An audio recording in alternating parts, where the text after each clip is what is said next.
So another question we get a lot is, what about lead and dust wipes?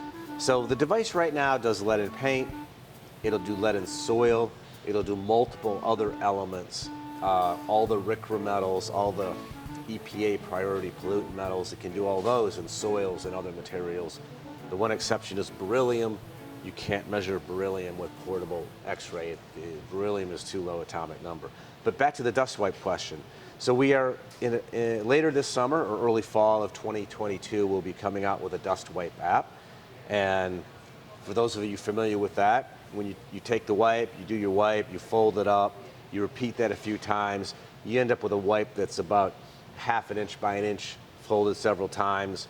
We have a little holder and a test stand, and that allows you to test the wipe and get a result in total micrograms of lead per wipe. So that's something that risk assessors like to use to see. They could go into a property, do a couple of quick wipes on windowsills, floors, just see if there's any lead dust present at all.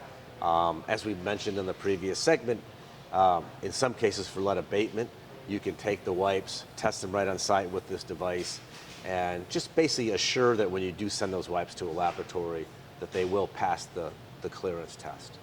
But that's coming. It's a nice attachment. If you already have the device, you can add it at any time. So you can add it later. You can add it when you buy the device for lead paint. Same with lead and soil. You can also add that at any time.